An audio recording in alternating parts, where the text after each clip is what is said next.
Dans cette vidéo, je vais vous montrer comment changer la largeur container de votre thème Shopify. Il est tout à fait possible de faire un site sans container, mais dans notre cas, on va partir sur le thème Down, et comme la majorité des thèmes Shopify, il contient un container au travers de la classe page-with. Le container va vous permettre d'avoir une taille fixe selon les différents points de votre media query, donc selon la taille des écrans de vos appareils. Il permet aussi, lorsqu'on a un écran qui devient extrêmement large, d'avoir un contenu centré et qui ne dépasse pas une certaine valeur. Et c'est cette valeur qu'on va faire évoluer.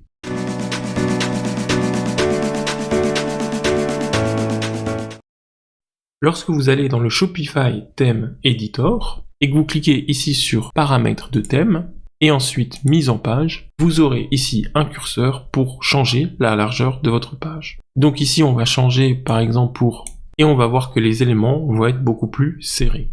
Et au contraire, si je veux l'agrandir, voilà, j'aurai beaucoup plus de place pour mes éléments. Mais il se peut que vous voulez descendre en dessous de 1000 pixels ou alors dépasser 1600 pixels. À ce moment-là, il faut que vous allez dans le fichier settingsschema.json et ici venir chercher la section avec l'ID page with. Et ici comme minimum, vous pouvez mettre par exemple 600 et comme maximum 2600. Vous pouvez changer le step si vous avez envie d'avoir un step un peu plus fin et puis vous pouvez changer la valeur par défaut.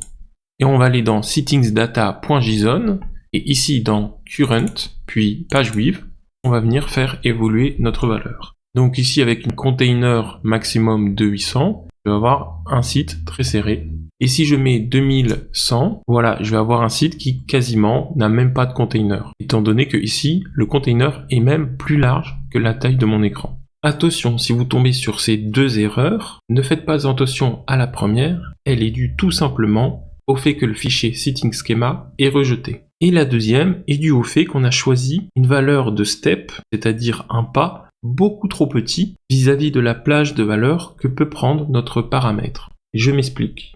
Ici, notre minimum est de 600 et notre maximum de 3800, ce qui donne 3200 valeurs. Si je la divise par 20, ça va me donner 162 positions possibles. Et il y a une limite au type range qui est de 101 positions. Donc ici, mon step, je peux le faire évoluer tous les 50 ou alors tous les 100. Mais pas tous les 20 parce que ça ferait trop de valeurs. Donc là, je vais mettre 50.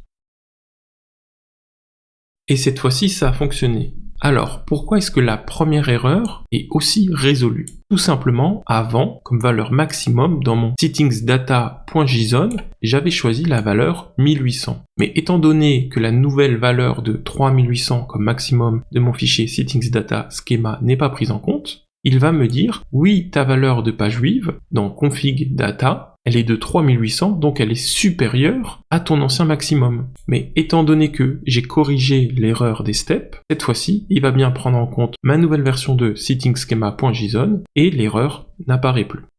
Et ici, dans mon Shopify Theme Editor, je vais bien retrouver les valeurs de la largeur de la page qui commence de 600 et qui va s'incrémenter de 50 en 50 pour aller jusqu'à 3800. L'intérêt de mettre une largeur de la page de 3800, c'est tout simplement de faire comme s'il n'y avait pas de container, étant donné que mon container est la valeur maximum de ma page. Voilà, j'espère que cette vidéo vous aura plu, n'hésitez pas à la partager.